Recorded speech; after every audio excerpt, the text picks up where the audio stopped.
from the Lebanon, from the crest of Armana, the heights of Samir, the summit of Hermon, from the lion's den and the leopard-haunted hills.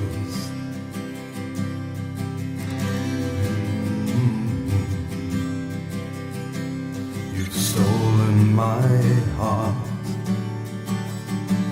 my sister, my bride, with one glance of your eyes,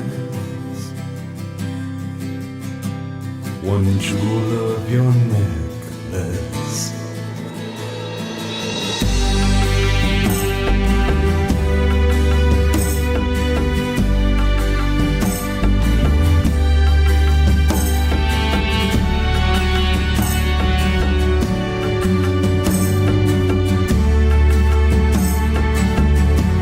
Like a lily among the thorns,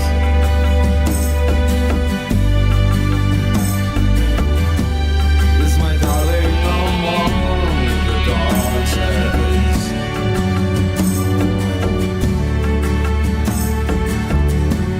Like a lily among the thorns,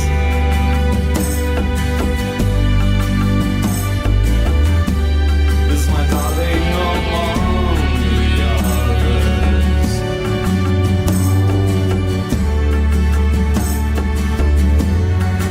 Don't go away now,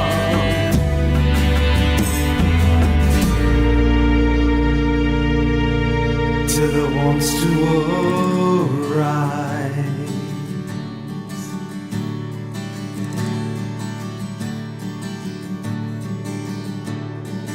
Come with me from the Lebanon, from the crest of Armana, the heights of Samir, the summits of Hermon, from the lion's den and the leopard-haunted hills.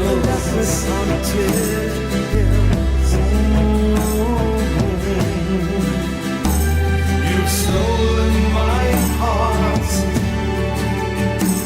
my sister, my bride, with one glance of your eyes, one jewel of your necklace.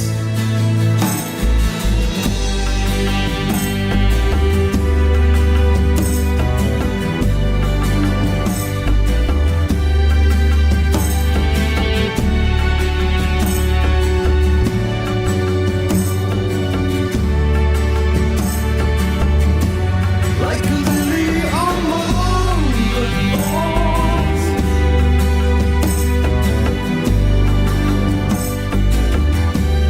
is my darling among the daughters.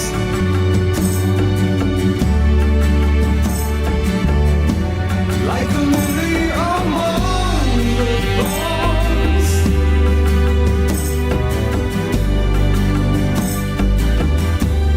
is my darling among the others.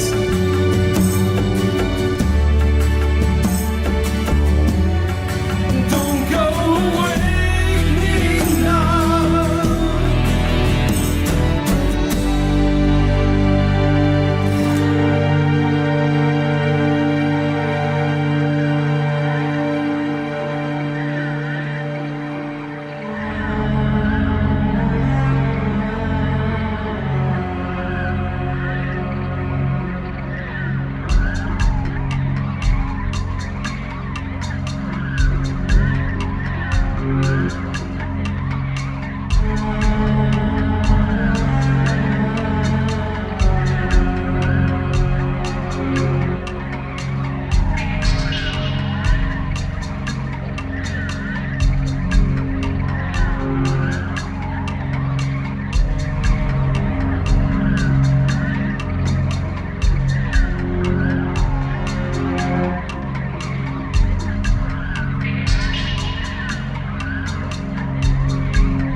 Let me click some buttons real quick. Where am I? Click that off. What's the other thing I'm clicking off? There we go. The buttons have been clicked. Let's see if I can kill some of this stuff. Cool. Well, hello, everybody. Alan Aguirre. And welcome to the Exodus in Gathering Field Manual Monday night weekly devotional gathering. That's right. Here's our social media. If you don't know about it, there it is. Facebook. We don't do a whole bunch on Instagram. We should probably remedy that. Yeah. Hello, Chris. Hello. Hey, we've got a store where all our resources are available. Resources like I don't know, coasters. Yeah, we actually have coasters too. You can get that at planetbluemedia.com. That's where we do our stuff. What about Twitter? I posted about that earlier today. We should probably talk about that's a Tuesday morning deal, Tim. What's wrong with you? Hey, we've got emails. Info if you need information. Feedback if you actually really want someone to talk to us. Hey, do you see this right there? Right there? See that little chameleon? Remember when he was around? Look at that. My granddaughter put it there for me to have to, yeah. We've got a chameleon over there. What else? We got emails there. And speaking of chameleon, Tuesday mornings, 8:45 a.m. Central, we have what we call the Chameleon Church Show. We never know what we're going to talk about. God usually shows up more times than not. And some good stuff happens. Yeah. Some good stuff happens. In the meantime, you know what day it is, right? It's Monday. That's right. It's Monday. And you're watching the Exodus to Ingathering Devotional. Awesome. Well, we got through that. Everyone doing all right? Yeah. I'm going to assume nobody has any needs and everything is okay and we can go forward with today's devotional. Yeah. All right. We should be on.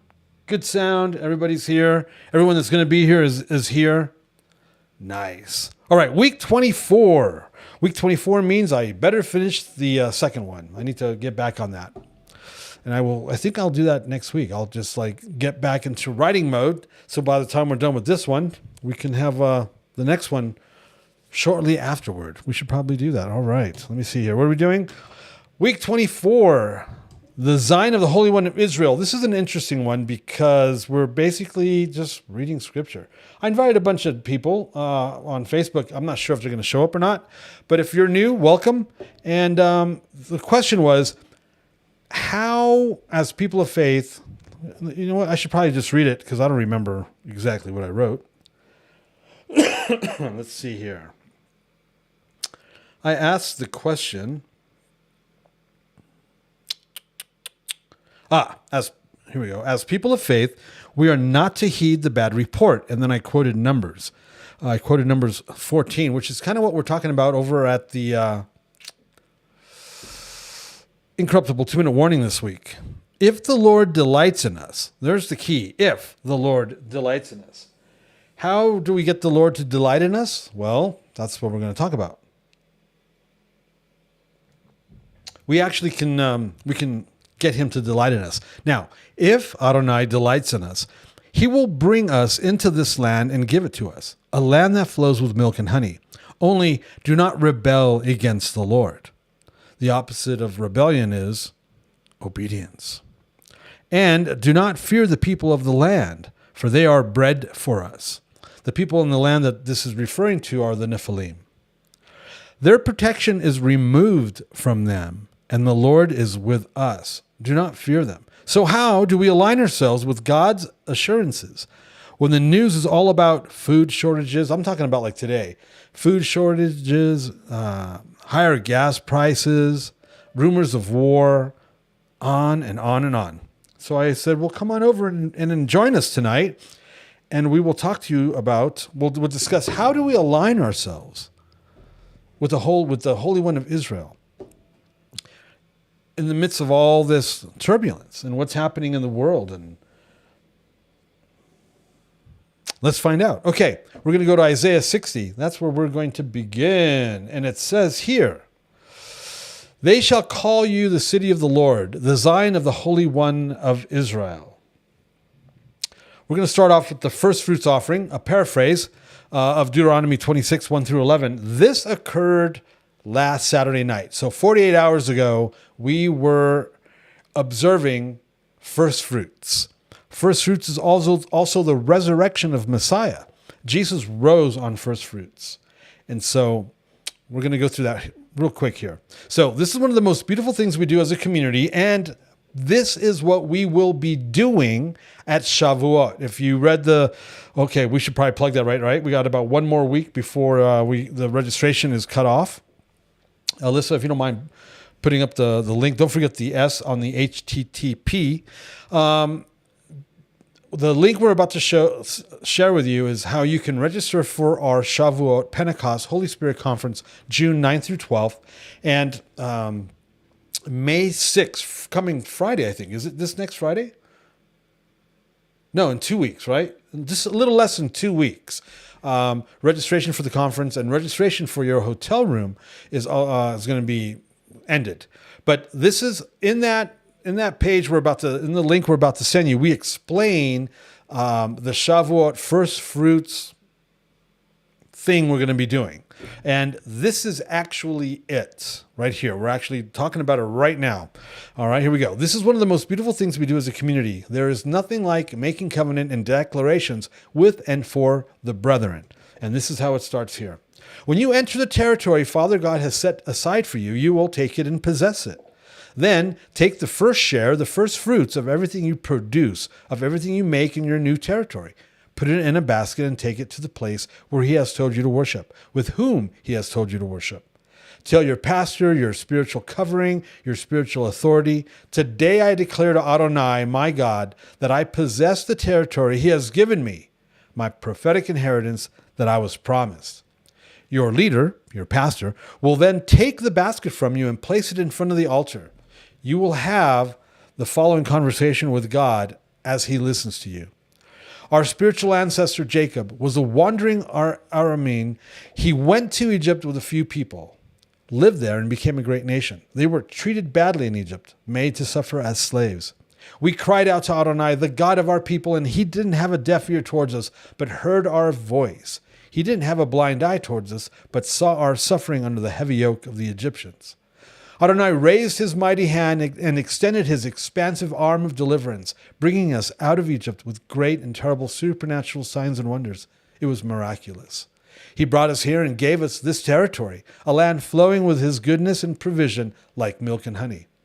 Now, Lord, now Adonai, I bring to you the first portion, the first fruits of what I have produced. After all, you're the one that gave them to me. Place the basket before the Lord your God and bow to him. Now you will enjoy all the blessings that the Lord has given you and your family, you, the assembly, and the strangers, the non-Israeli, among you. That's what we're gonna be doing at Shavuot. At Shavuot you bring 2 loaves of bread with leaven and a free will offering, and we wave it, we bless it, we impart it. And then we do this little back and forth declaration conversation we just had. It's a very, very cool thing. We'll be doing that at Shavuot. Very excited to see all of you at Shavuot in about 7 weeks, because the Omer count started Saturday night.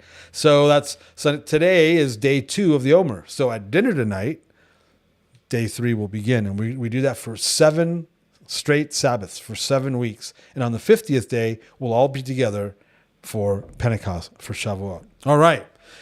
Now, this is what I was inviting people to, was this blessings for obedience. Because if we have food shortages and gas prices are going up and rumors of war, and I mean, there's a lot of crazy stuff that's been going on for the last 25 months, and doesn't seem to be slowing down, and it's increasing, and it's, well, how do we, as people of faith, how are we supposed to navigate these times, right? Well, 1, you're not supposed to fear. 2, you're not supposed to doubt and have unbelief.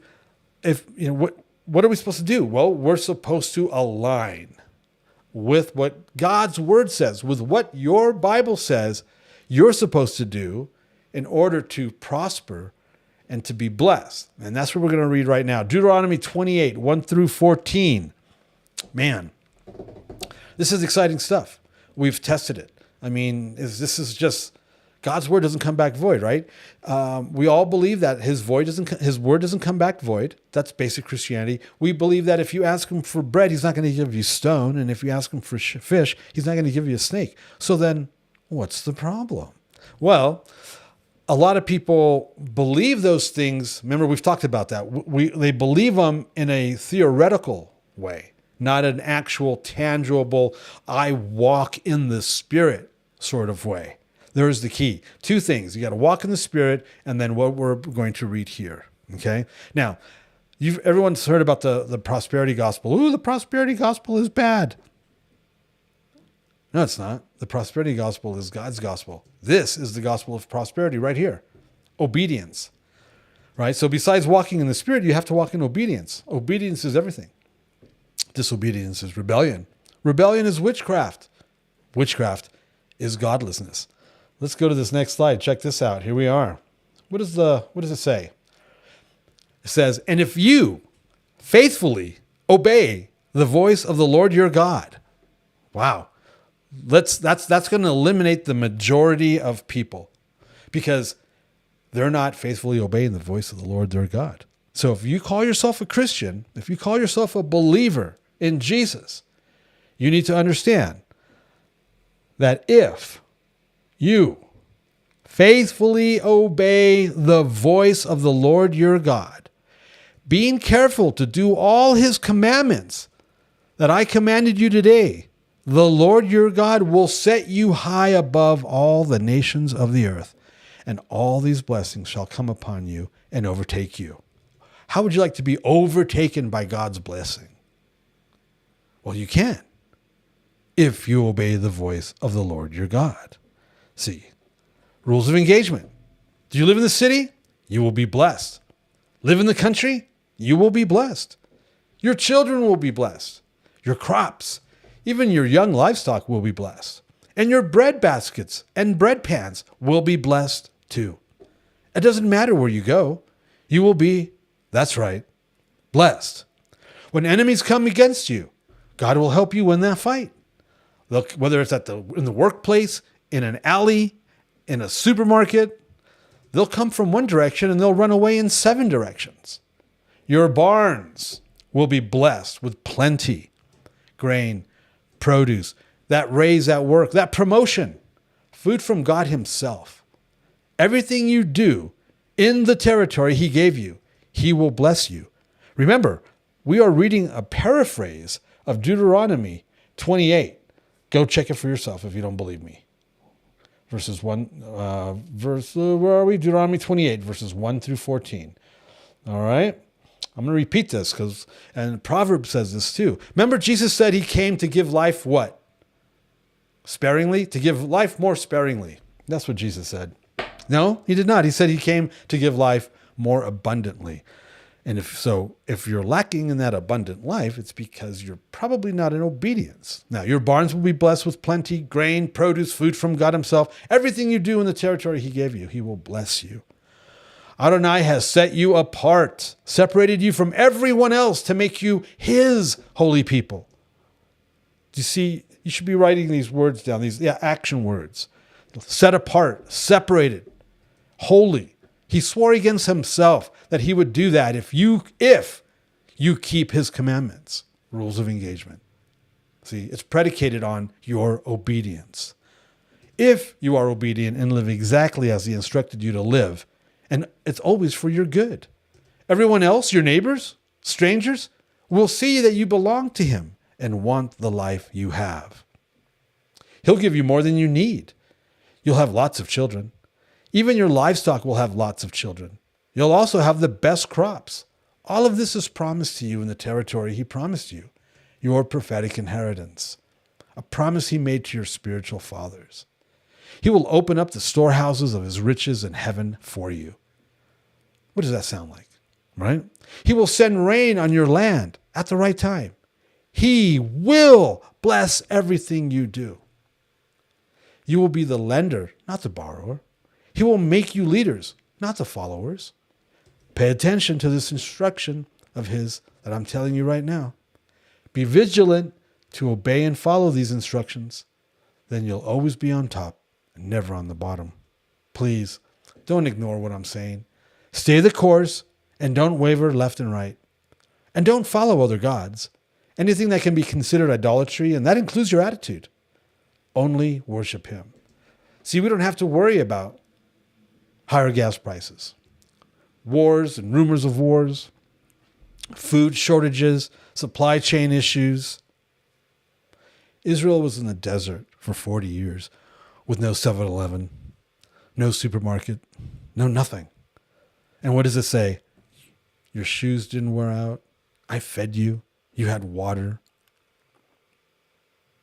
I covered you with smoke in the day so it would be cool. I covered you with fire at night so you wouldn't be cold. I lead you with my eyes. If you don't know that God leads you with his eyes, then I ask, Holy Spirit, that you would make yourself real to that individual right now, that you would make yourself real to whoever's watching, listening, or will watch or listen, that doesn't know with all certainty that you guide them with your eyes and that you have their best interests at heart for them, that you desire to give them bread, not stone, fish, not snake. Father, I pray that you would release your Holy Spirit, that they would know, that they would be comforted and assured in your favor, in your blessing. And that, Holy Spirit, you would correct their path into obedience and make their way straight. In Jesus' name. Galilee of the Gentiles. Oh, look at, we've got another slide. Is this the right one? No. Here's the right one. Leaving Nazareth, he, Jesus, went and lived in Capernaum, which was by the lake in the area of Zebulun and Naphtali, to fulfill what was said through the prophet Isaiah. Land of Nebulun and land of Naphtali, the way of the sea, beyond the Jordan, Galilee of the Gentiles. The people living in darkness have seen a great light. On those living in the land of the shadow of death, a light has dawned. Isaiah 9, 1 and 2. From that time on, Jesus began to preach, repent, for the kingdom of heaven has come near. Israel is the land bridge between three continents and is Africa's only land link to Europe and Asia. Why else would God have Abram move from one end of the Fertile Crescent to the other? Strategy. And then you have Capernaum, a fishing village on the northwestern shore of the Galilee, a frontier town between the territories of Antipas and Philip. A social hub, if you will, on this all-important land bridge. It became his own town, Matthew 9:11. This sociological diversity was a cornerstone of his ministry, and this too was due to the geographical position of Capernaum. The village was located right along one of the major international highways of the ancient Near East, the coastal road, which connected Egypt to Mesopotamia. At Mount Carmel, it turned inland, cutting through Nafal Iron, Wadi Ara, passed beneath the great city of Megiddo, and crossed the Jezreel Valley until it reached the Sea of Galilee. It was here that the highway skirted the modest village of Capernaum. The source is Capernaum by the Sea, Israel Institute of Biblical Studies. It's pretty interesting stuff. I love the water, and I love the mountains, and Capernaum has both. So I can easily see the attraction. Tiberias is 15 kilometers away and also became a favorite lakeside location of mine. There's just something in the air in the Galilee of the Gentiles. And if you've been to the land, I mean, look at the smile on my face. Man, if you've been to the land and you've been to this location, this area, the land of Naphtali, it is called to me for 40 years now. When I was a young Christian, 16, 17 years old, I knew nothing. I knew nothing about anything. But for some reason, I just felt this draw to the Galilee area inside of me. And I had this, people, you're from because I'm a musician, you're from the tribe, your ancestry is from the tribe of Judah. I don't know that. People have said I'm from Levi. I don't know that. I don't know any of that. I've always felt Naphtali. I don't know why. All I know is that I knew that the Galilee area, even though I hadn't been there, right? I mean, it would be years before I would actually go and see it. I was always drawn to Naphtali. I mean, to Galilee. And then I would find out years later that Naphtali dwelled. That was their portion, their territory up in that area. The land of Naphtali. It's called to me for 40 years now. Maybe one day it'll be my own town. Wouldn't that be rad? That'd be cool. Okay. And he went throughout all Galilee, teaching in their synagogues and proclaiming the gospel of the kingdom and healing every disease and every affliction among the people. So his fame spread throughout all Syria. And they brought him all the sick, those afflicted with various diseases and pains, those oppressed by demons, those having seizures and paralytics. And he healed them. Yeah. I think that's pretty cool. We'll be right back.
All right, let me see what I can do to move some things around here.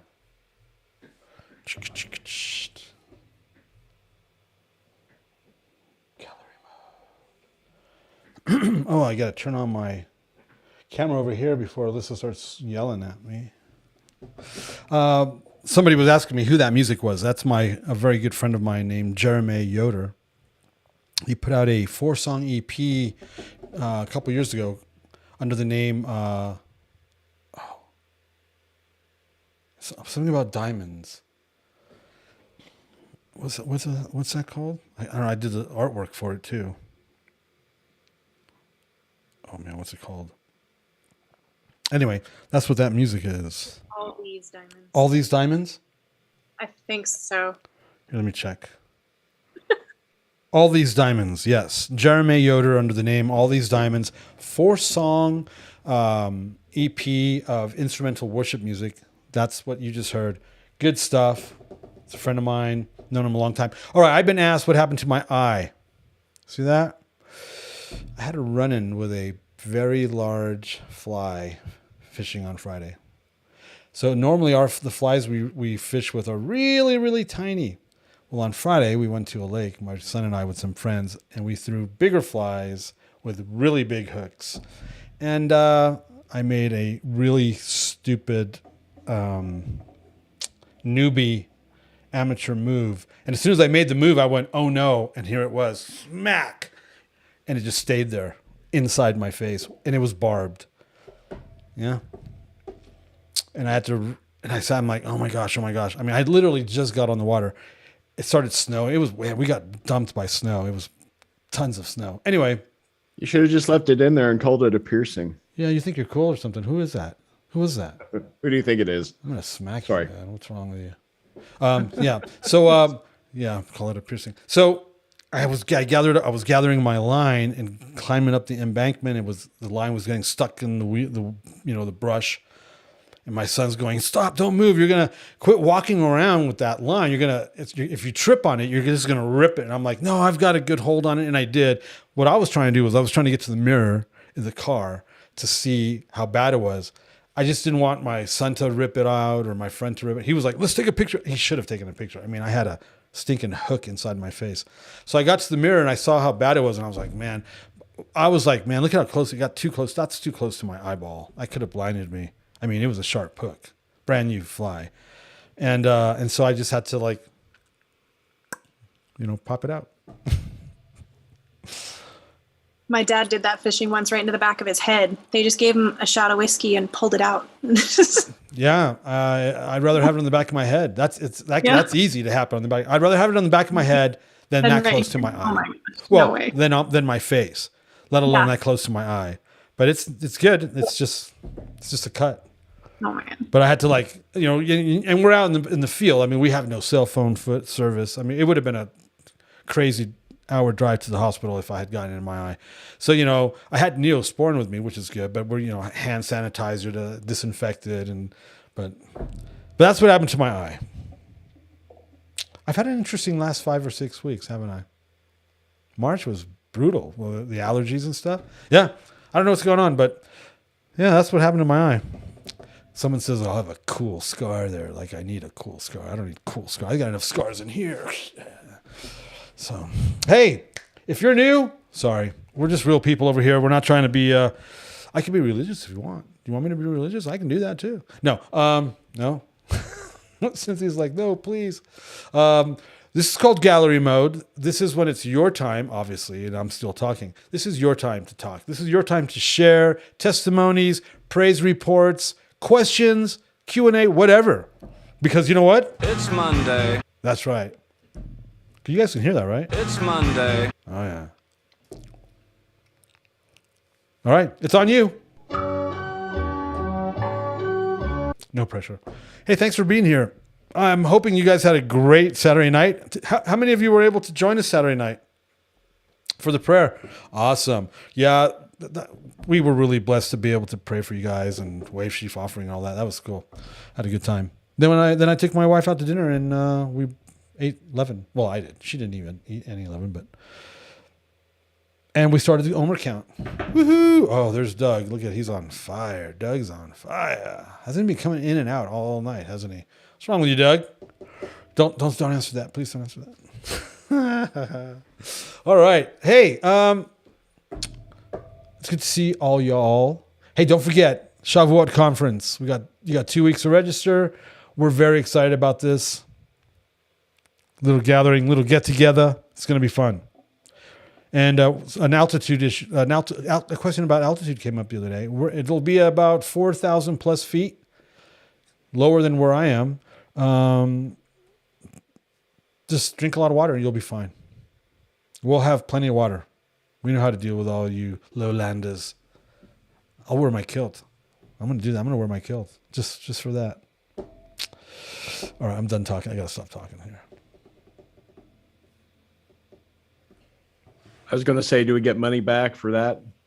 Money back for that. Look at you. You and your. Yeah, Jason. Jason, you can get all your money back. I have all the receipts. In fact, he's going to unveil the golden calves at the conference.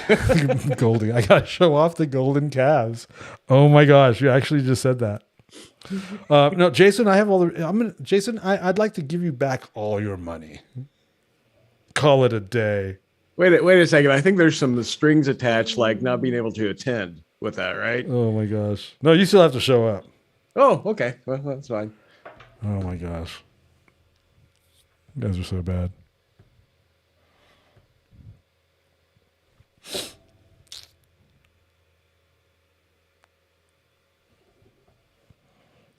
Hey, Alan. Hi. Oh, jeez. Well, Did I Hello. scare you? no, you didn't. I'm just playing around. How are you, Jane? I'm good. I'm you- fantastic. Good, Jane. You know we still can't see you, right? We don't actually think there's a person behind there. Let me just see if I'm just kidding. I'm just kidding. There's no pressure. No pressure. I'm just teasing. It causes a lot of consternation with this old Mac, I'm just but kidding. I'll give you a little glimpse. Oh no. I'm just kidding. No pressure. No pressure. Oh man. So How you yeah, doing? I'm really real. Hey, listen, your lovely wife said something about expanding your territory during the prayer the other night, and this is kind of an interesting thing that happens. I just gotten home from looking at another 117 acres. Oh my gosh. You gotta stop teasing us with that. I got a call kind of out of the blue from the salesman that I know from that place. And he says, I got something for you to look at. And I'm like, well, okay. I mean, I like to look at land just like anybody else. So it's beautiful land, and it's adjacent to my already purchased land. So I was that's thinking, nice. okay, I have to take that kind of to heart, like, what do I do now? So I found that interesting. And then I was listening to Chameleon Church, and I believe your son was on with you that day. And he was saying about short prayers. And I thought, oh, thank you. Because I'm like that short prayer person. I don't like, it's just like, okay, God, here it is, do it, whatever, it's your will, and move on. So that made me feel like really good. And then I'm listening, and I've read through this book, and I'll probably read through it a million times more. But it's just like, if we just follow God's word, man, he's just got so much goodness for us, and we just have to do it. And it's not easy sometimes, but it is easy. So we just keep going and doing it and learning. Every day we learn something new. So those are the things. That's awesome. But it's really, I think for me, it's really real. Almost, it is real 24/7, really. Yeah. I have an ongoing dialogue with God, Spirit. And then I have prayers that go out for mainly other people and other things. And so there's just two things that go on. There's more things that I want to go on. I think for me, I used to get, I guess what we would call word of knowledge. Yeah. I would know things and see things vividly, and not while I was sleeping, while I was awake. And I used to ask people about that. Wrong people. And so they kind of knocked that out of me. And it comes up in different ways still, but it's still something that, not that you have control of it, but I would like to be more into that. And I was listening to your daughters talking about going on the treasure hunt and, for people. And I thought that happens to me. Right. Not a lot, but that's there in my life. And I used to have it a lot more when I traveled, because I just like to talk to people. Yeah. But sometimes it's just like people come up to you. And I used to have my friend that was with me, and she said, why do people talk to you? And I'm like, I don't know. I mean, I get like homeless people, but I'll stop and I'll talk to them. And yeah, so anyway, I'm done. Did you see? I'm sorry. Let me get this out of your face. Did you see the video that we have of doing the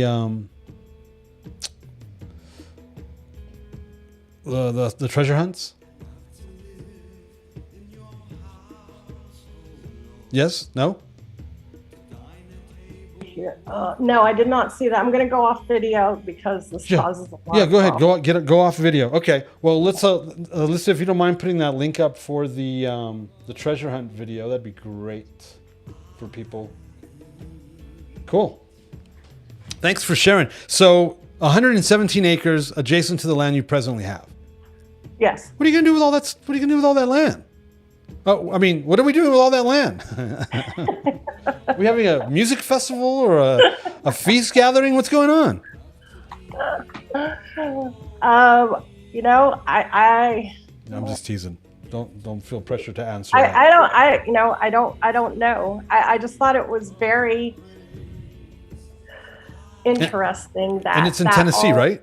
Yes, that all transpired at the same time of the blessing and the whole 9 yards of it. And I was giving my first fruits and doing all the stuff, and it was just like, okay, Christina. Yeah.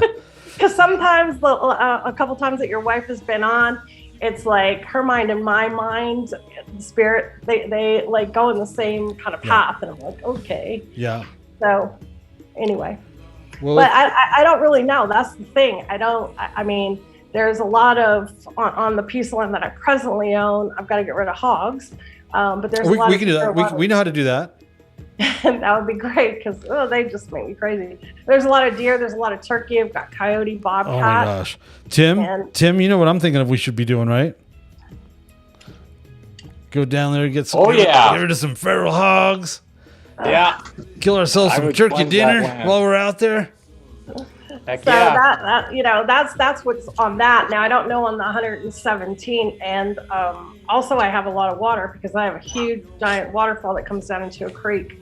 So that's why I get the deer. You're killing me over here. Now where in Tennessee are you? That would be in Fentress County. That's in Jamestown, Tennessee. About an hour and a half from Nashville or Knoxville. So right in the middle. Oh, okay. I know I know where you're at. Nice. Well, Father, we pray continual blessing over Jane and her not expounding, but her expanding territory. In Jesus' name. That's rad. That's rad. Good for you. Congratulations. That's rad.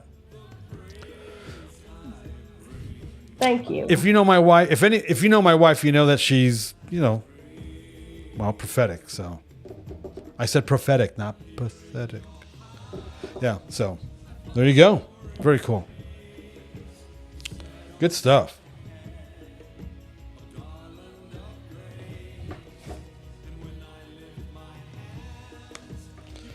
If you're on YouTube and Facebook, you're hearing some background music on today's episode. Who else would like to share? That's great. That's so awesome. That's such a great testimony. Multiplication, baby. That's right. That's right. That is absolutely correct.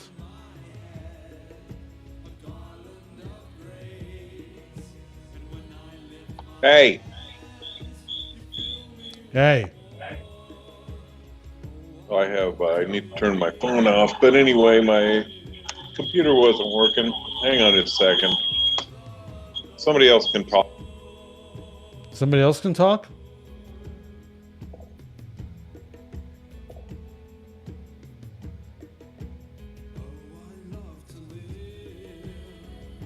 Well, I haven't seen your treasure hunt videos yet, but that's okay. I'm one of those people that like to talk to others as well, but most of the time it's just, hello, how are you? And isn't this a lovely day? And blah, blah, blah. And then I wait for the opportunity to speak, and I haven't had a lot of experience with that. But this past week, I expanded my territory, if you will, with two people who out of the blue came up and started chatting with me and started to listen to what I had to tell them about Torah and about feasts. And oh my gosh, they were so hungry. And are they believers? Yeah.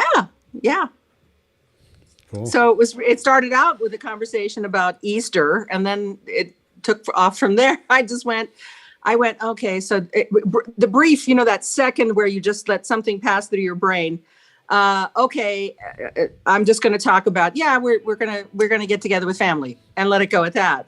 Because I'm in that situation where maybe I shouldn't bring anything up. And no, instead of that, I go, no, I've been, researching my Hebrew roots and listening to reading the Old Testament. And suddenly, wow, what did you learn about this or that? And I mean, there was both of them, man and a woman, separate circles of movement throughout the week, were incredibly excited. God was opening their hearts, and I was going to be the vessel that brought that information to them. That made me very excited. That is very exciting.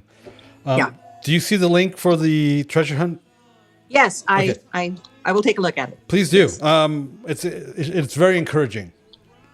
I think it's Great. a very encouraging, uplifting video of my daughter running around a Christian music festival doing that. Yeah. Great. That was about, oh my gosh, 12 years ago? Oh, how was that 12 years old? All right, yeah. Time passes. Aspen wants. Hey Jane, one of our sisters, Aspen, is in your is where you are in the same area. So if Aspen's on ban, Jane, if you're on ban, you and Aspen need to connect because you're like literally in the same geographical location. Okay, I'm on band, so I'll connect Okay. with Aspen. I think I saw her up there. Actually, that's so interesting. Yeah, that's I was looking around. that's a rarity, right? I mean, I Yeah. to me those aren't coinkydinks. You know, my showing up there in the next 48 hours, that's not going to be a coinkydink. Yeah. Oh my gosh. I'm like inviting myself over. Hey, listen, I've got this. Well, the house is kind of a mess because I'm kind of packing to try and move. But I have like 6 bedrooms, 5 bathrooms, something like that, and then I've got all this acreage. So, I mean, we could camp, we could do whatever. it's Exactly. fine. Well, someone's got to Everyone's take care of involved. that hog problem.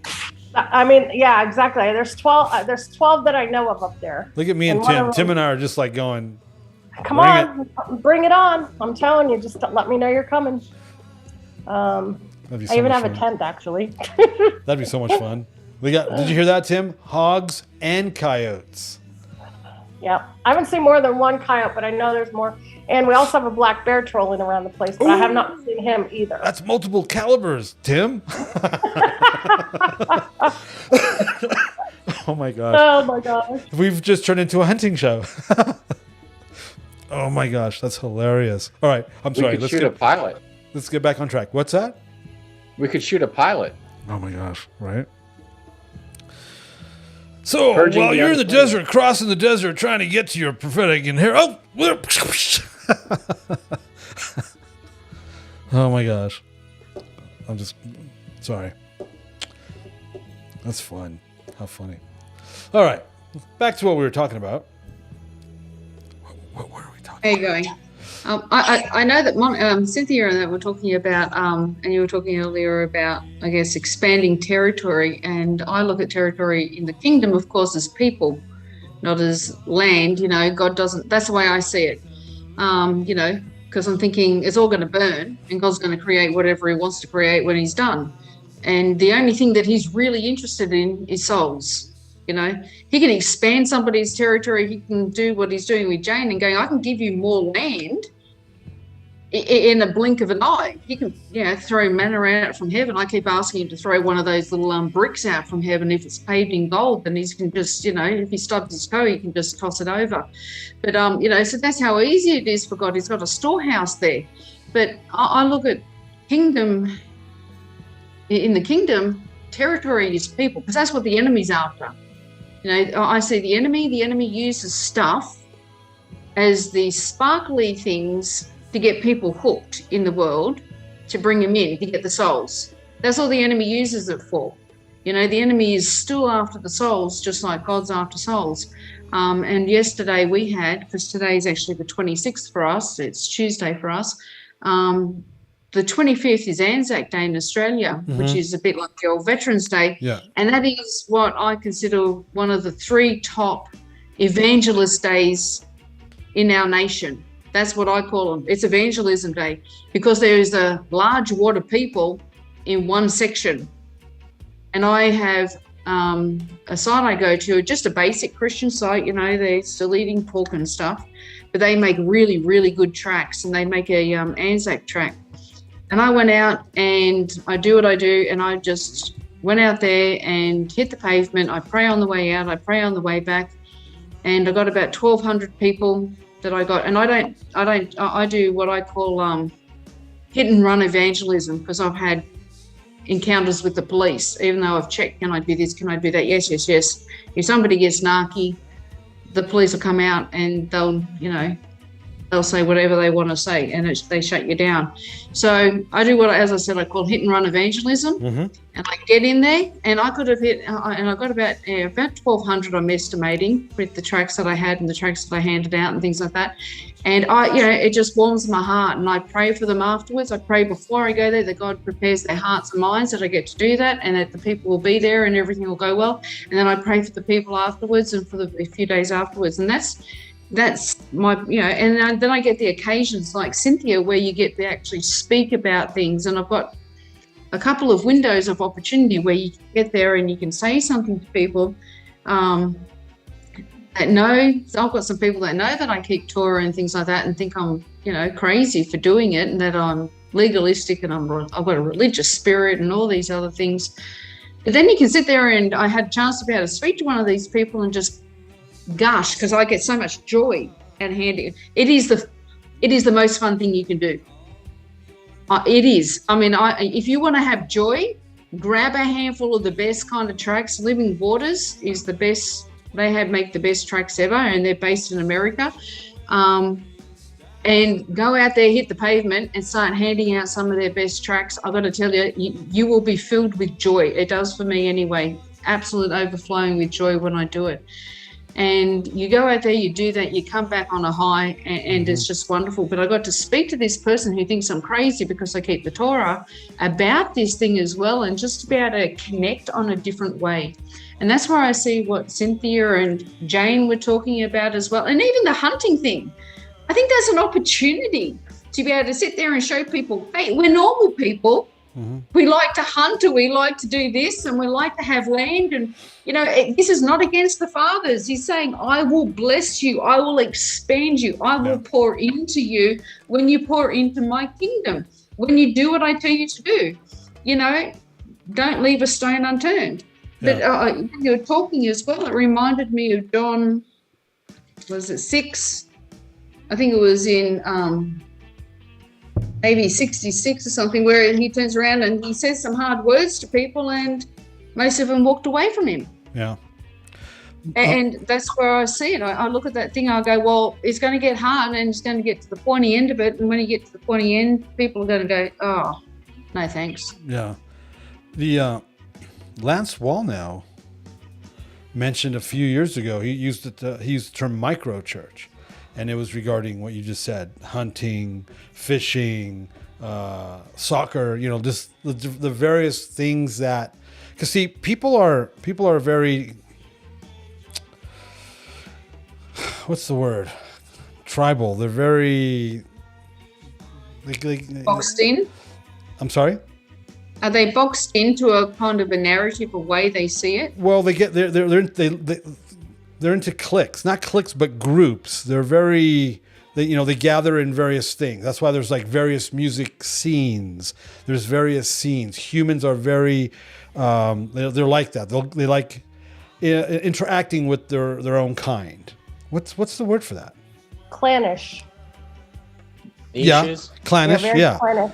They're like that. And so Lance Wallnau was mentioning micro church, the golfers, the hunters, the people that are into motorcycles, or people that are into cars, people that are into, the various things that are out there that people tend to group and gather around things. There's very, very cool.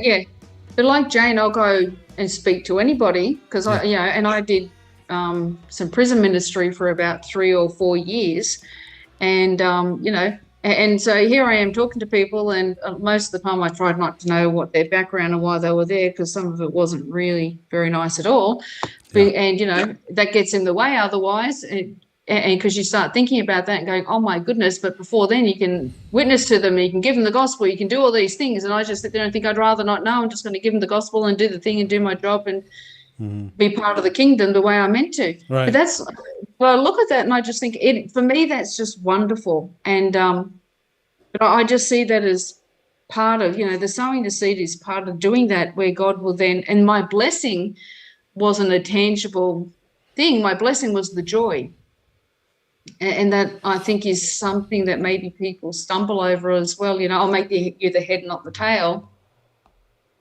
well, I can go out there and I can do that and be filled full of joy, but, God's not going to necessarily fill my purse necessarily on the day. Mm-hmm.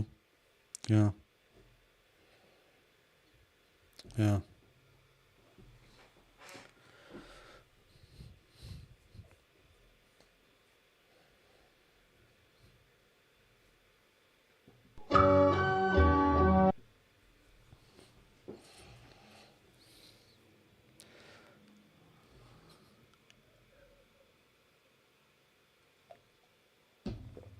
Really? Dead silence? Dead air? Hey, Hey. I can't stand dead air. What's up?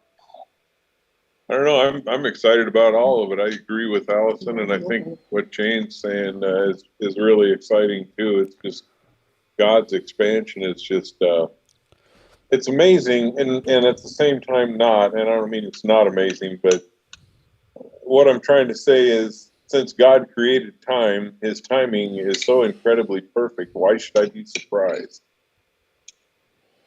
Because I'm going through a lot of things too, and it's funny because the things that I thought He was going to use us for are not the things He's using us for, but in the way He's using us for the things I didn't think He was necessarily going to use us for, I'm aligning to be used for the things I wanted to be used for. Does that make sense? Mm-hmm. In a dunk sort of way. Yeah. I'm sorry. No, you don't have to apologize. I'm Wait, sorry. don't I made a mistake. You're good. You're good. Just don't do it again. It's just, I try not to make things complicated. But you're given, somebody said, and I don't remember who it was, but you're given talents, and you think, okay, so these are the things that you've given me talent for, God. And so then you work and work and work, and you hone those talents, and you hit a brick wall well, not every time you try to use them, but they don't seem to work out the way that maybe you thought they would, or maybe in the fullness that you thought they would. And so you just kind of go, okay, God, what's up? What do you want me to do?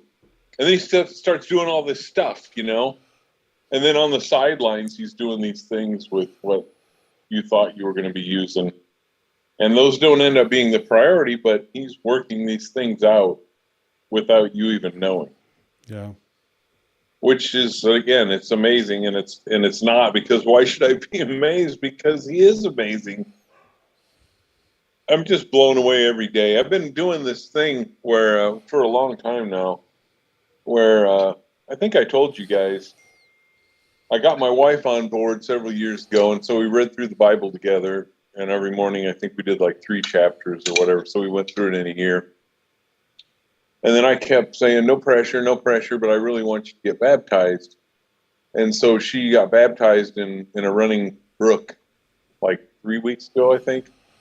And every time I think about it, I just cry and cry and cry. But when I step back and step away and just, like you're saying, be obedient, then the things really happen. And so that whole morning thing, the first fruits, I know we've been going through first fruits, but for me, fruits are everyday first fruits. The giving of our time, the first fruits of the day has become paramount for me, particular Psalms and particular things to say and intercession. And that first fruits, and unless I do that first fruits every day with him, I'm not right. Right. So that is very profound to me.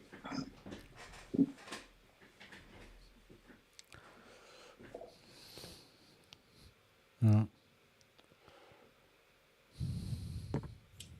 So I got something. Well, hello, Monica. You said my name right.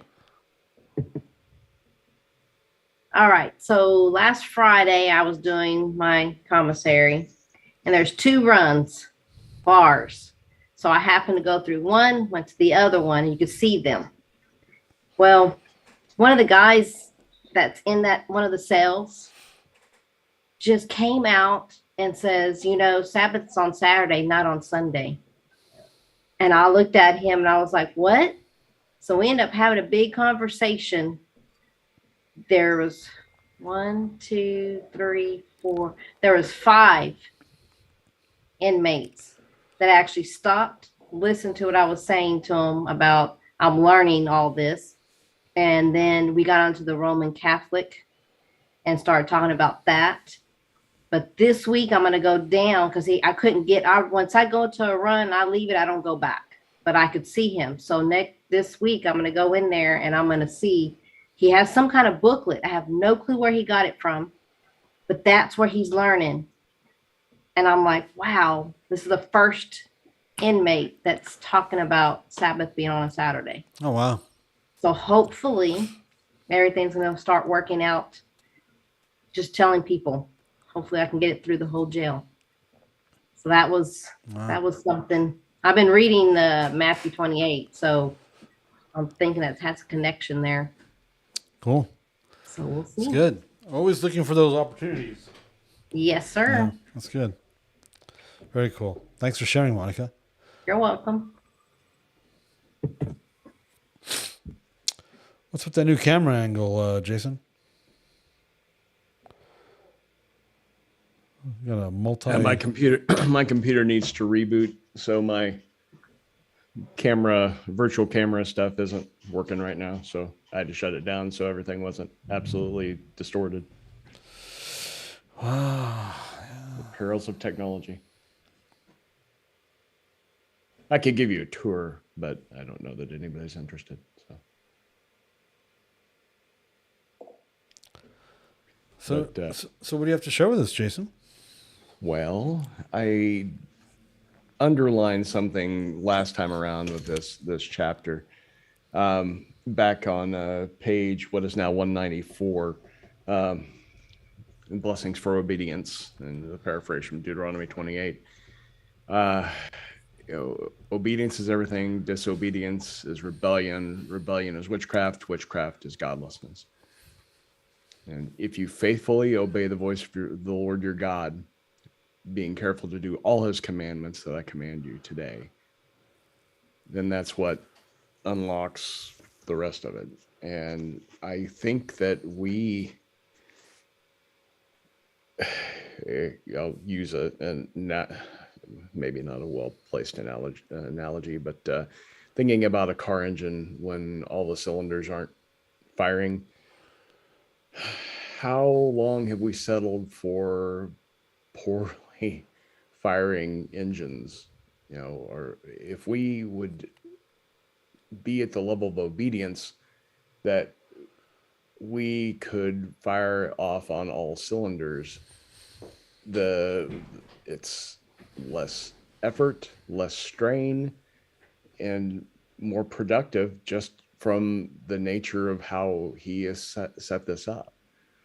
That if we don't hold back, if we are given to him and his purposes, then that is where we find freedom.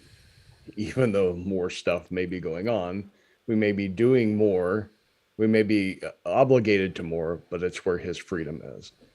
And that's where he can truly, through us, bear fruit. And his life is what we draw from. We being fully grafted into the vine and not just halfway, dipping our toes in, so to speak. We are fully and completely immersed in his way and his flow. I mean, we miss so much just in walking this thing out. Yeah.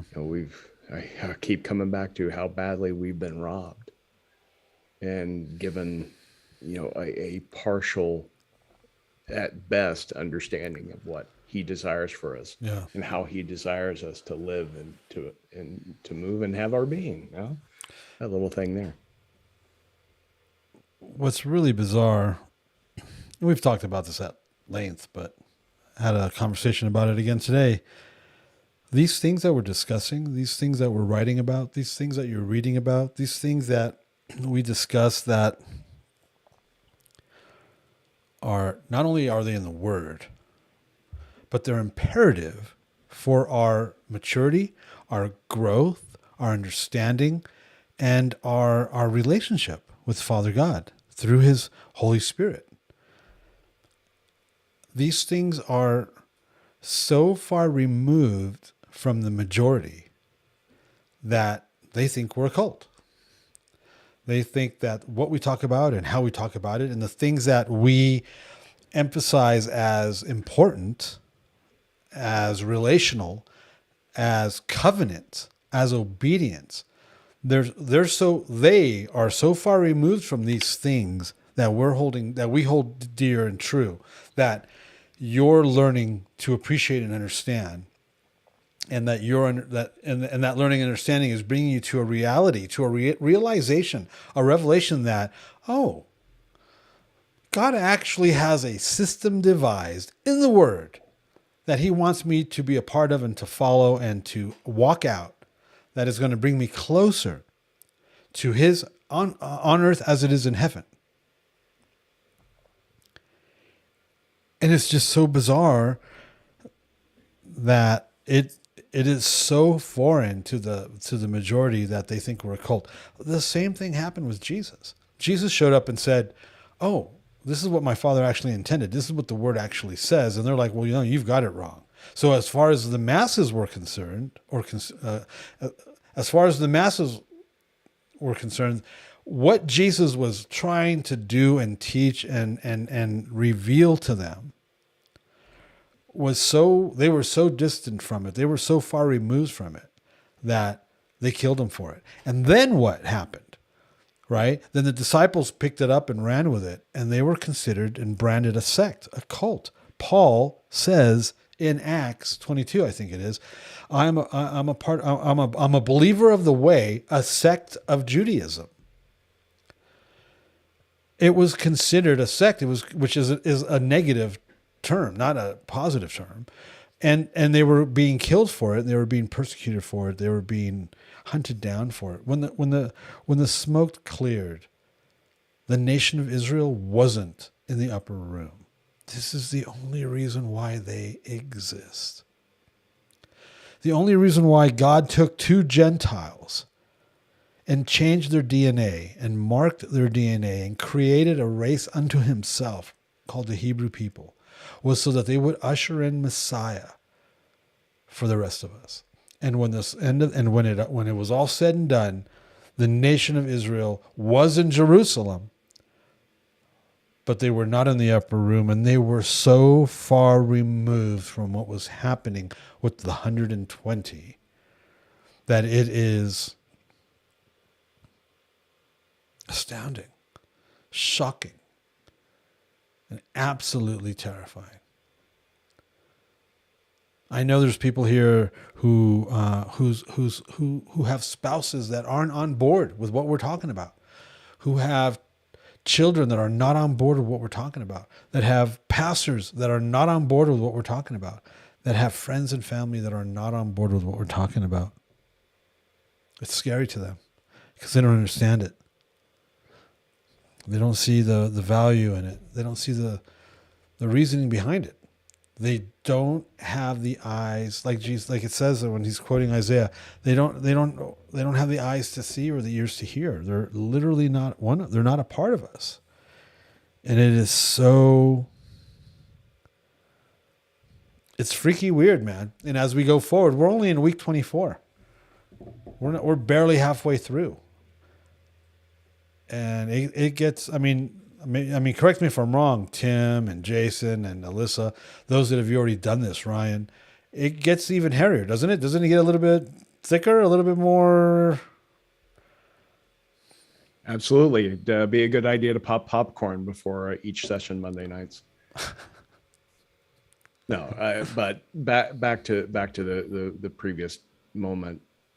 I think some of the hairiest stuff out there is the fact that there's an expectation that we become image bearers, that we walk in His likeness on this earth, and that's been God's thing kind of from the beginning, where at Eden, before the fall, he says, be fruitful, multiply, fill the earth to his image.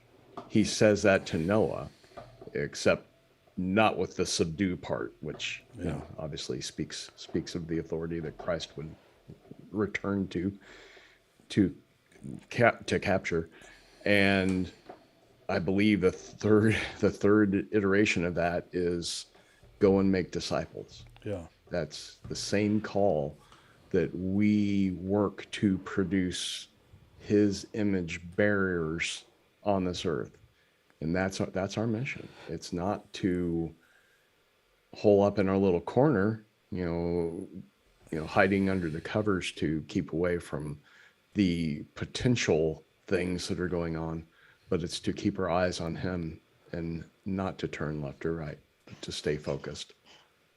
On Facebook, I posted an incriminating article, an incriminating image with that article of we're not really interested in walking in his likeness. We'd rather take a selfie with him on the cross. I don't know if you saw that article and that image, but it's where they're at.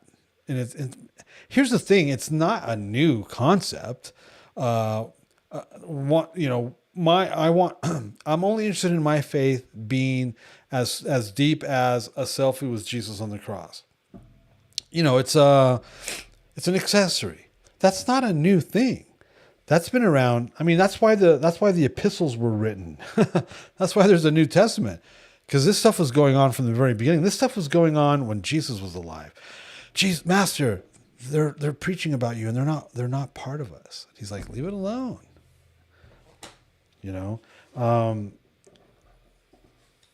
This Christianity's been screwed up since day one. It was the church that put John on the Isle of Patmos. The church.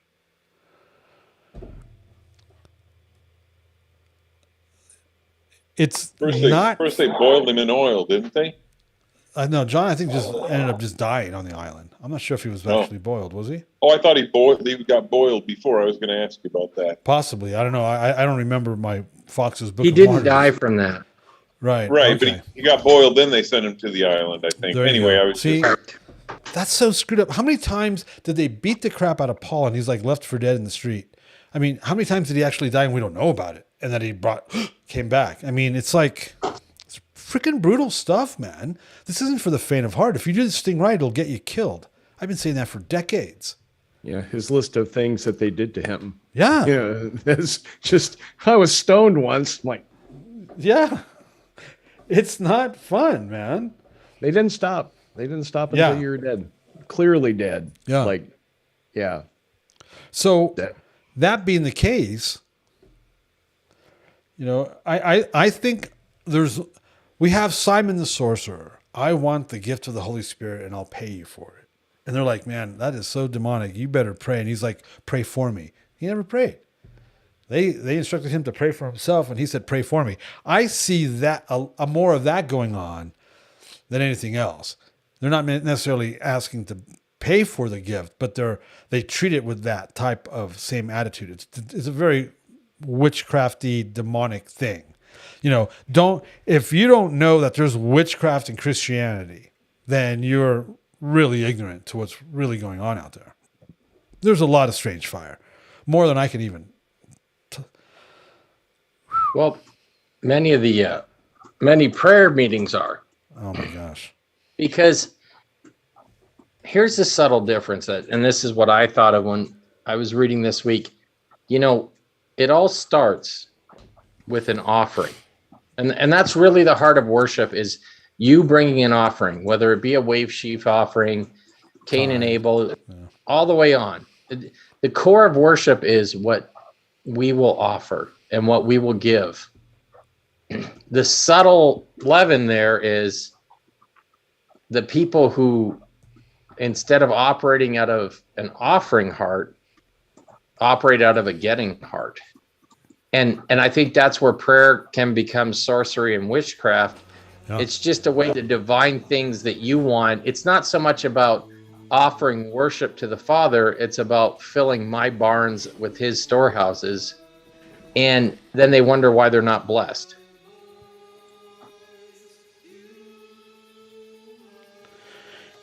Well, I think too, a lot of prayer meetings, Tim, I think too are people like, I think Corin had it right on last week talking about at the Chameleon Church show, talking about just saying what you need to say. And a lot of times they're trying to figure out this incantation that somehow will convince God to move on their behalf, right? It's all about figuring out, so they talk until they figure it out, right? Instead of just listening to what the Father says and doing it. And because that requires hearing, and that requires trust, and that requires a relationship. The other one just requires you just to speak a bunch of words in Christianese and hope that something works, you know? It's appropriate to go to the Father for gifts. And as a good father, he wants to give us gifts. But a lot of people are going to the bank and making a sales pitch to secure their financing. You know? They're kind of, especially those incantation type prayers, it's like they're trying to make their big pitch to get what they want. There's just a real base difference in motivation and heart and relationship. It always has been an issue of the heart. What does he say? We have a song about that, like a reggae song. I don't want your offerings of bulls and goats. I want an offering of thanksgiving. You know, he literally says, let's take Torah off the table. I want your heart. And they're like, right. We talked about this a couple 2 or 3 weeks ago with Jesus. All he said, all you have to do is believe. And they're like, well, what do we have to do in the desert? Our forefathers. And he's like, you don't get it. You don't have to do anything. You just have to obey, believe, and be obedient. And they're like, no, we've got to do something. There's got to be something more to this. That's the way Israel has always been. They've been like that since the very beginning. They're like that now. So where I live, we live in Park City, Utah. It's a very wealthy place. There's a lot of wealthy Jews that I've had to interact with, and they don't like seeing me with my tassels. They kind of upsets them. And I remember some of the first conversations I had with this group of Jews, very wealthy Jews, New York Jews that live up here. Well, what do you do? Here we go. Oh, I write books. Oh, what do you write about?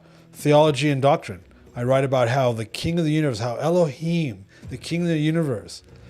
They start getting really freaked out. I started saying stuff like that, you know.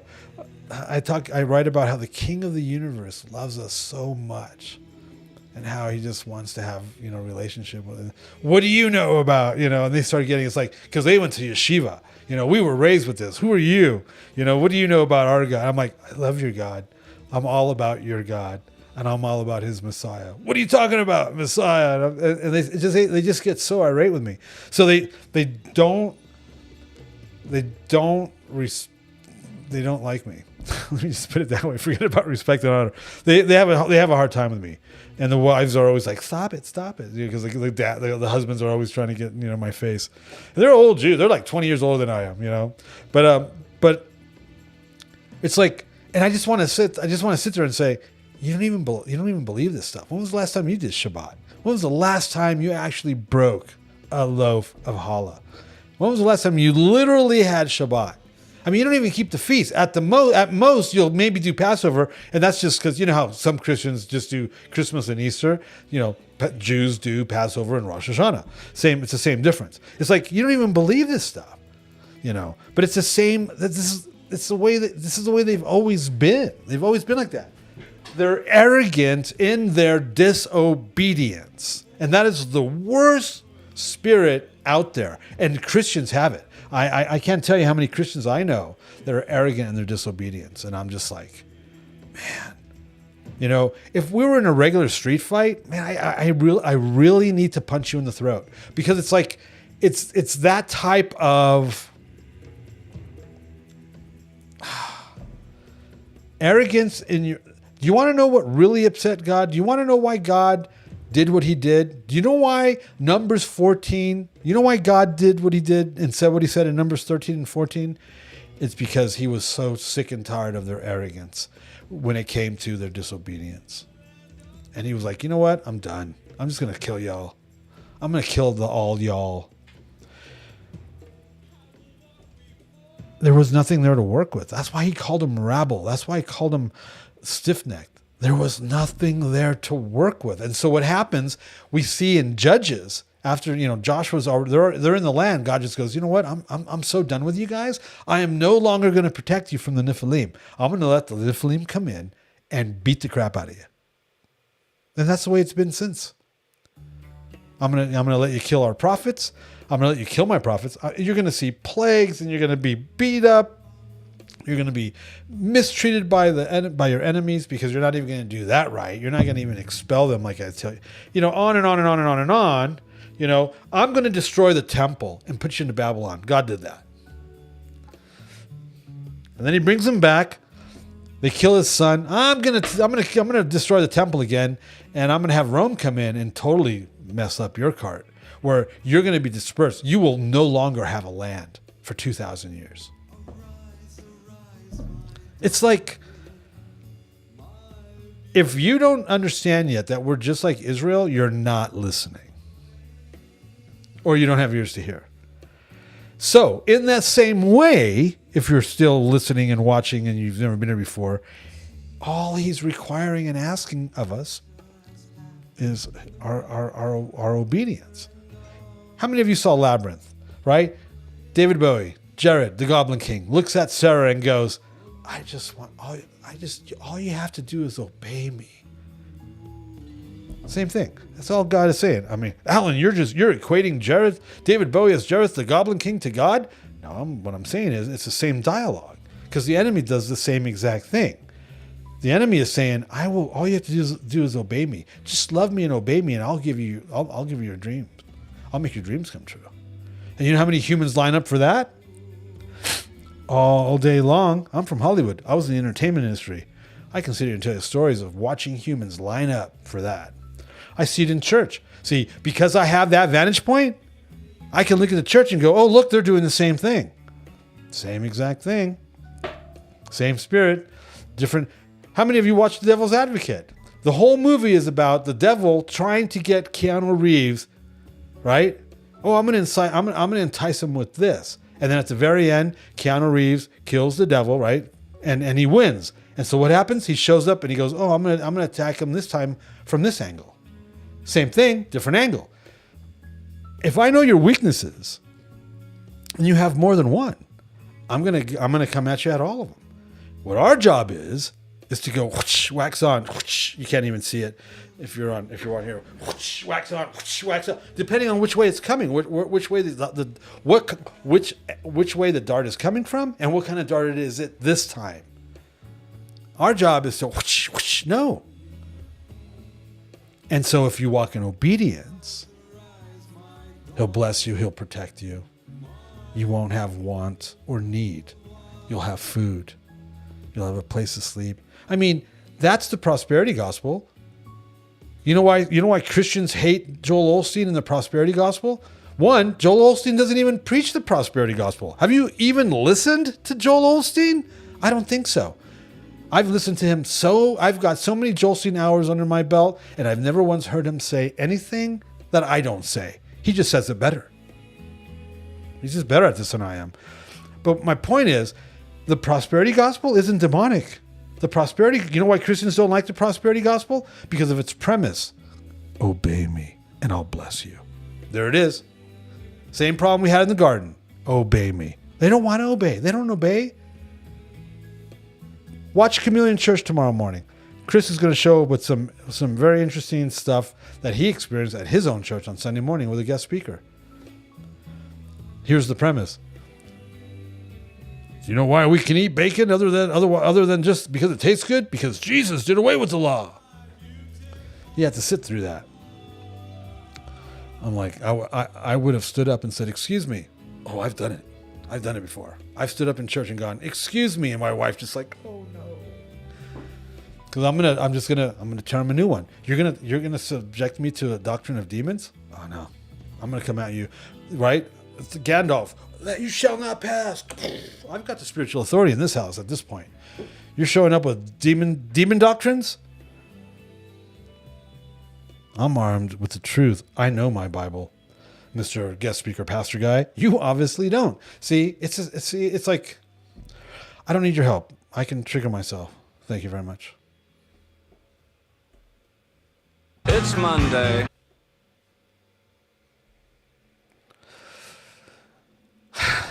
Oh, look at we've lost everybody. No, I'm just kidding. I'm kidding. Just thinking about what you're saying there, and Doug and Jason and Tim as well. I mean, and I was just thinking about where you started with is if Jehovah delights with us. Yes. If he's delighted in us. And the whole time you're talking as well, I just see it as going, say, obey me. But I'm thinking, and I think maybe Tim was sitting there saying as well about, he just wants us. And, and I could just see Messiah standing there with the ring going, will you marry me? Yeah. And when you're standing there, and you said as well, align ourselves with the Holy One of Israel. Yes. And I'm thinking, isn't that what you do when you're standing next to somebody in a marriage covenant saying, I'm aligning myself with you?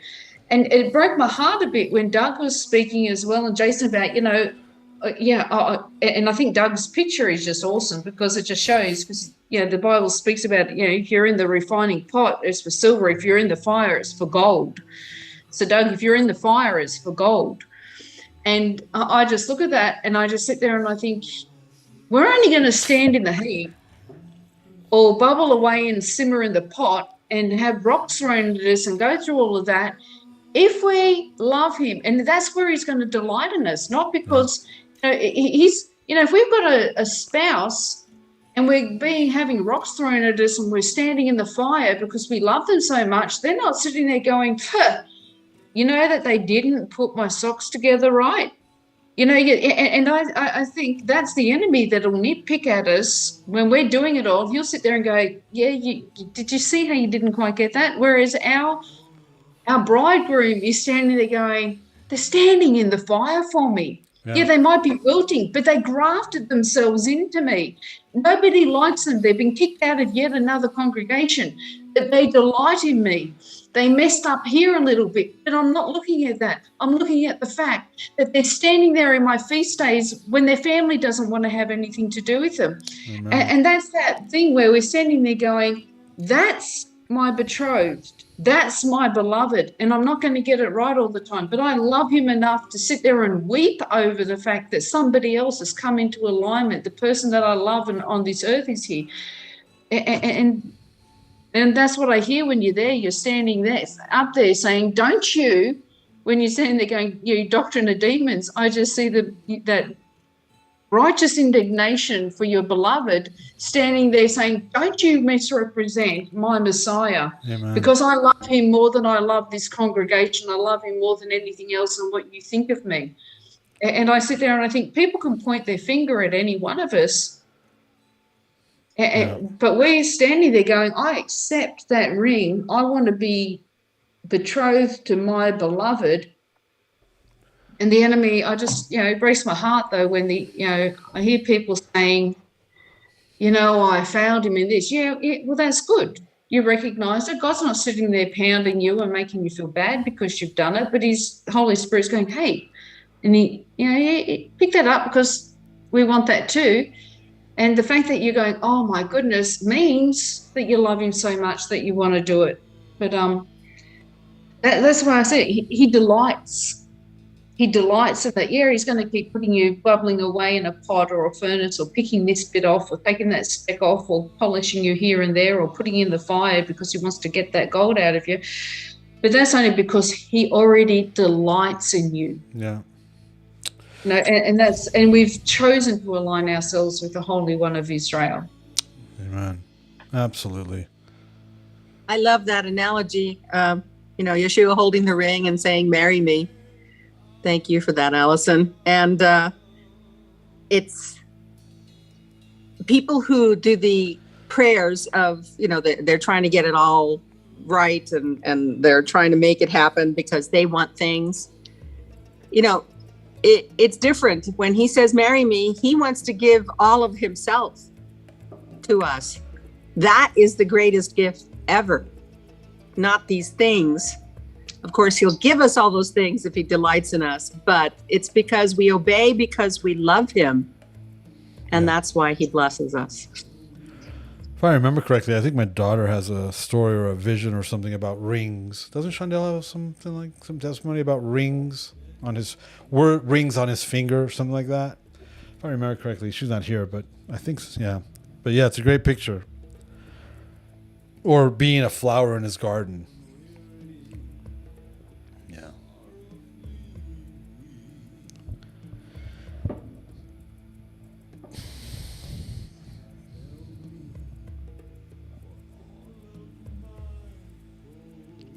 telling you, I've said this before, and it's true. I'd rather do this with 5 people, I get it, than 50 people that don't have a stinking clue. You know? I was, my Christianity, my theology, this ministry was challenged recently by a pastor. I don't even know the man. And his question was, well, is Alan and the 21st century church at odds with each other? That was their litmus test. I'm like, man, if I'm ever in alignment with that, with the majority, something's really gone wrong. Something's gone wrong. It's like, how far removed from any sort of reality are you to think that when you're with the majority, you're right? You know what? That is like, oh my gosh. Again, the nation of Israel was not in the upper room. Just 120. The majority was never with Jesus. The majority are still not with Jesus. And if you think being with the majority makes you right, you're a special kind of stinking stupid, man. I told you, I don't need your help. I can trigger myself. You know, it's just insane. That's just insanity. Unity in error of Messiah is not unity in Messiah.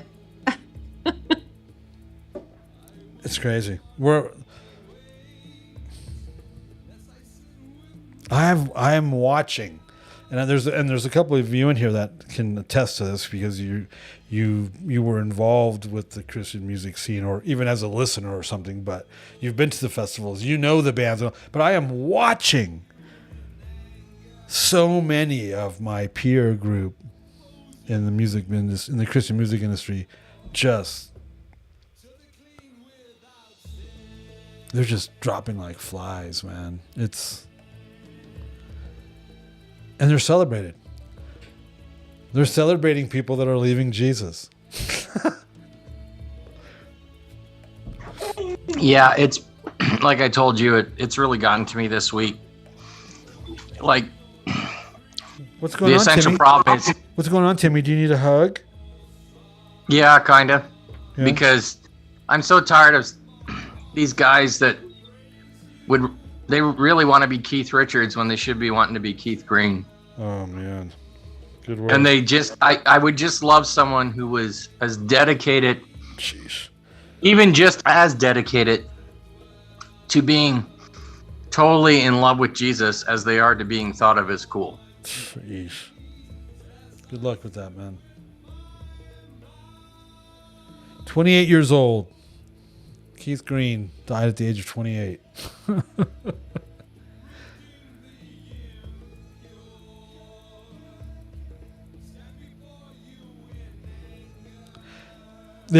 Here's the thing. People, they don't see the value in this. They don't see the value in walking in obedience. They don't see the value in considering their life as something that's to be lost. They don't see the value in choosing God's will over their own, choosing what God has for them over their own ambitions. At the age of 7, I said I want to be a rock star. Everything about my life was focused on that one sole thing. And I did it. And when God said, you know, you're lucky if you get that brass ring one time in your hand. The odds of you getting that is never going to happen. I've had it in my hand at least 3 times. I've had it in my hand 3 times at least. And God just walked up to me and said, let me have that, son. You're just going to hurt yourself with that. And I trusted him. And I know it to be true. The worst thing that could have happened to me would have been for me to have succeeded at the level I desired. I wouldn't have been able to handle it. That's his grace and mercy on my life. But there's more people out there that, okay, so there's this new bill, this new abortion thing that's out there, killing kids when they're already like born, and how up to 10 months, something crazy like that. And they're like talking about it, and they're talking about how, for my career and for, if I hadn't have had that abortion, I wouldn't have done that movie, which means I wouldn't have had this career. And how, you've heard Hollywood talk about like this.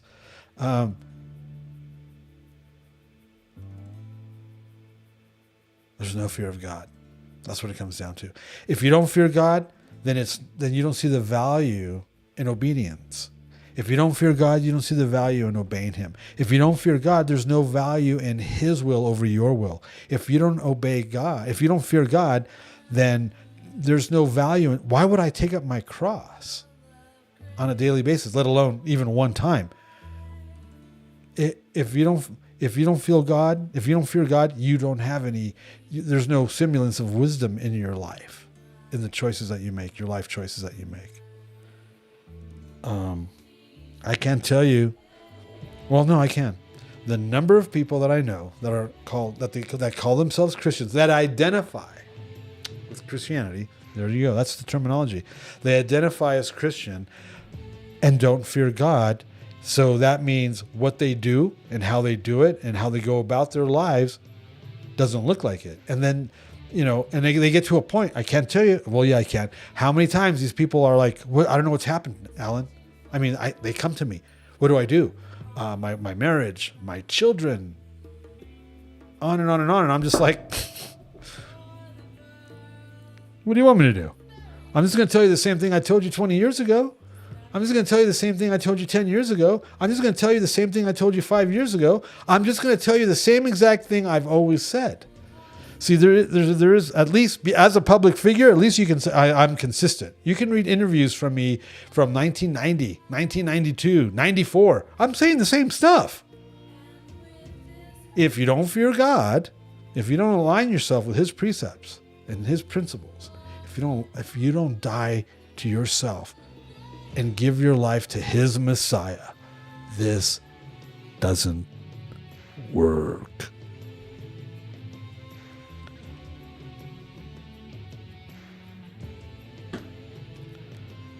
They don't see the value in any of this. It's an accessory. It's a genie. They've got God in a little box. And you're going to... You know what I told God when I got saved? My life is yours. I've wrote about this in This Thing is Spiritual. My life is yours entirely. No strings attached. Just don't F with my music. That's what I said. And I just censored myself. Don't mess with my music. Don't F with my music. And he's like, okay, we'll see about that. It was, talk about zeal without wisdom, right? But I didn't know the relationship. I didn't understand the parameter. This is what I said as soon as I got saved. And that's what he did. He messed with my music. And took me so long. Took me forever. That's why I wrote this book. It took me forever to understand the relationship, to understand the place and role my amazing talent played in all of this. I had one identity and one identity only since I was 7. That's like crazy, right? And so to that transformation, that steering the Titanic, I remember when I walked into my closet and I had color and there was color in my closet. It wasn't all black,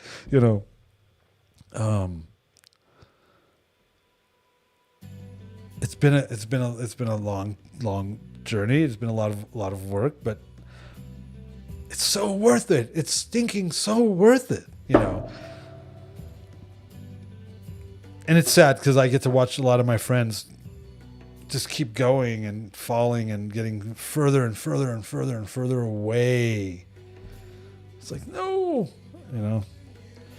And what does that have to do with this week's devotional? It has everything to do with it because it has to do with alignment. If he would delight himself in you, how do you delight in the Lord? The desires of your heart. You have to submit. You have to surrender. You have to break yourself on the rock. And you have to voluntarily throw yourself on the altar and frickin' light that match yourself and become that living sacrifice. That is your reasonable temple service.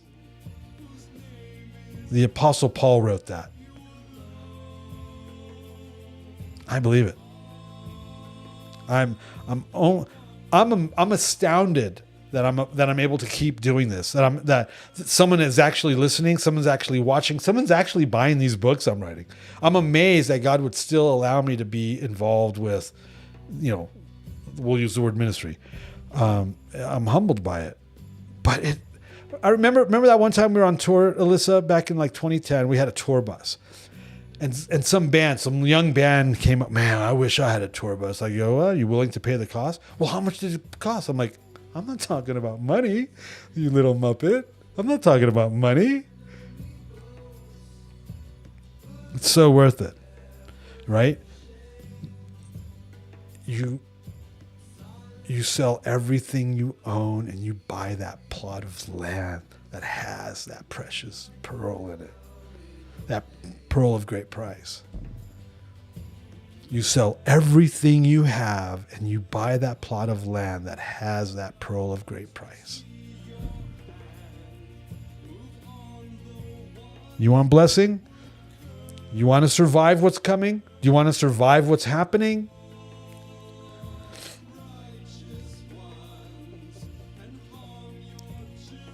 Don't walk in the flesh. Don't make decisions based on how much bread is costing. Don't make decisions based on how much gas is costing, Alyssa. Yeah. Alyssa, what are you doing out there these days? Share with those that might not know. Where do you live? That's been huge for us right now, actually.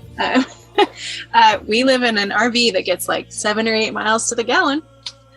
And, the gas costs more than double what it cost when we started this. And we literally had to pray through that and be like, all right, we're not going to stop going where we think we're supposed to be going because of the dollar on the pump. How many times we have to restart the pump because we maxed out the allowed gas. We've been seeing that in action lately because it is like, it's really easy to look at it and go, oh man, I shouldn't be able to do this anymore. Like this is costing twice as much as it did before, but it's happening. Like it's still being provided for and we're still able to do it. And we just have to keep walking in that if we're doing what we're supposed to be doing, it's going to be provided for. Right. Flashbacks to ministries walking in the bus. Totally. Totally. I'm really glad. I tell people I'm really glad I've done this. Like I had like a practice run because if I was doing this and had never done it before and had a 3-year-old and all of this, like I'm so grateful that we got the practice run and now we get to actually walk it out ourselves and That reminds me of a scene in there's an English. Is Christine still out there? She was watching from Wales. There's a scene in one of my favorite British comedies called Chef. Lenny Henry, and he's at the bank trying to get a loan for this restaurant. He wants to buy this restaurant in the middle of nowhere. It was just amazing. But anyway, he was like, "Yeah, if I was a younger man, I'd be snotty balling." If he didn't have the life experience behind him, he'd be snotty balling. But if I was a younger man, I'd be snotty balling. Yeah, if you hadn't had this experience already, which is why I asked, because it's like we pulled up to Portland, played the secular venue. Everybody loved it. The club paid us $40 and a bag of bagels. And I went outside crying my brains. We've got 11 people in the bus. We're like thousands of miles away from home. We have we needed to make a bunch of money that night. I go outside all by myself with this $40 and this bag of bagels, and I'm like screaming at the beautiful night sky going, Father, I'm doing what you told me to do. How am I supposed to provide? How am I, and not that it's my responsibility to provide, but this isn't, $40 and a bag of bagels isn't going to cut it. And like the next day we got like $1,000 for a CD. It's just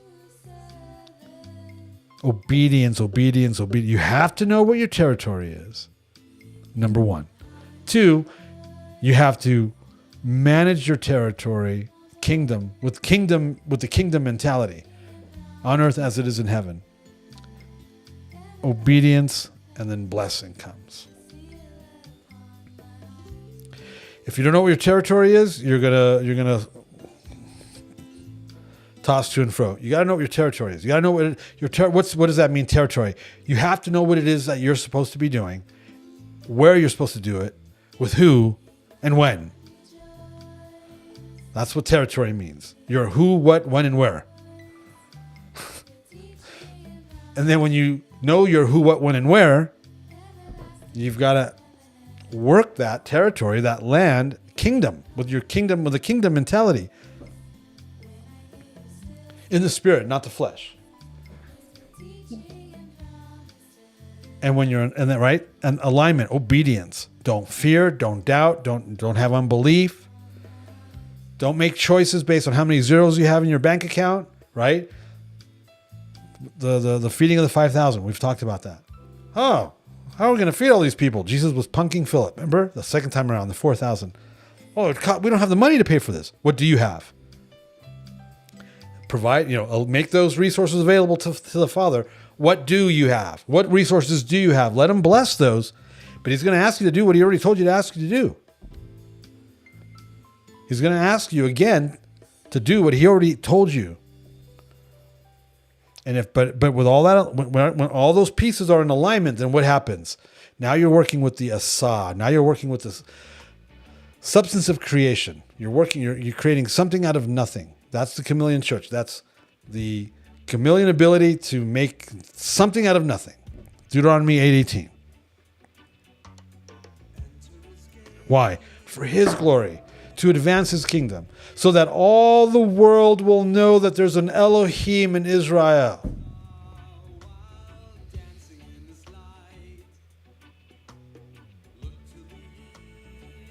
Otherwise, you're just a squatter. Squatters get thrown out to utter darkness. They don't have inheritance. You're a servant. You're a slave. You're not a son.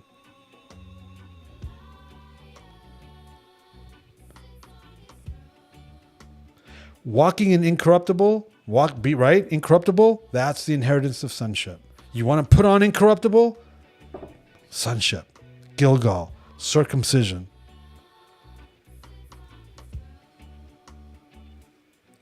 It's all tied in.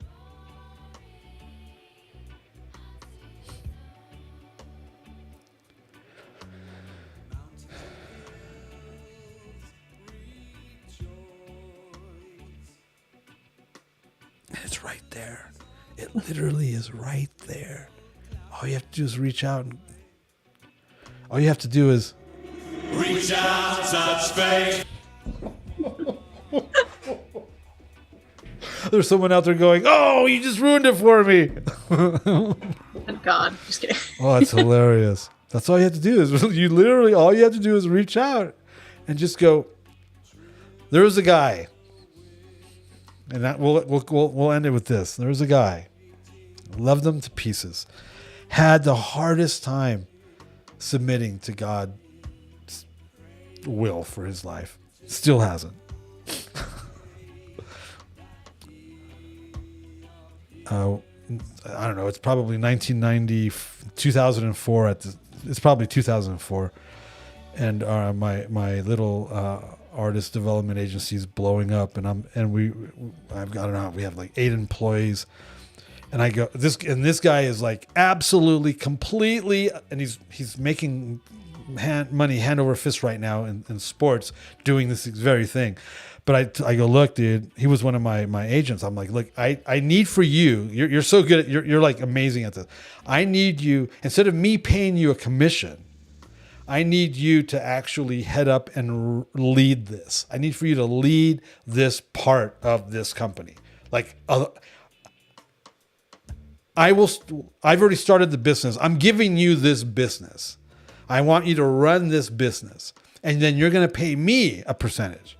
But I have everything. It's already set up. We're already doing it. We're already making money doing this.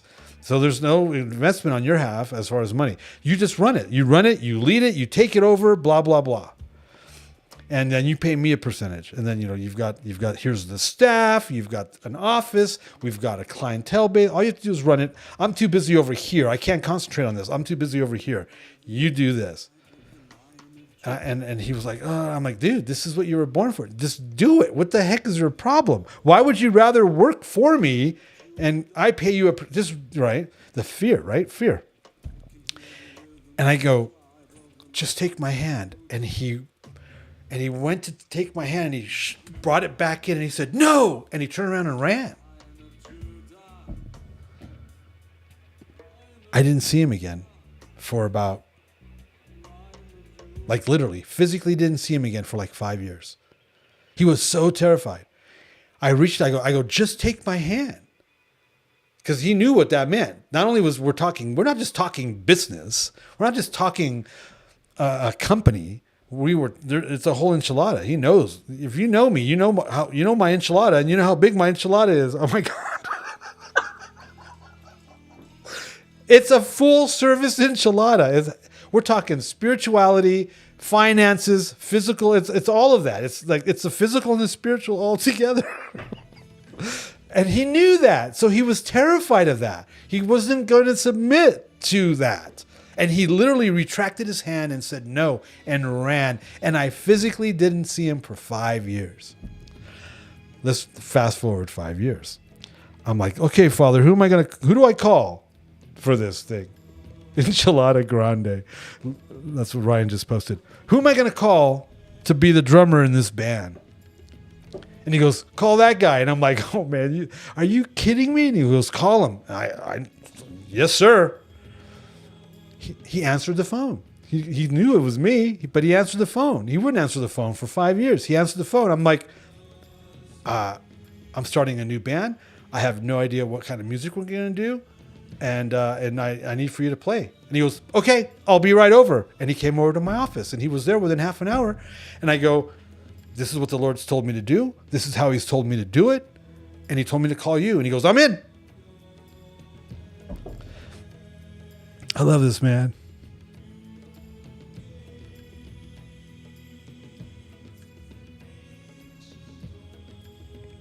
All you have to do. Reach out, touch faith. And it's the hardest thing for so many people to do. Jesus said, and blessed is he that is not offended by me.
undisturbed, unlike movements of the wind.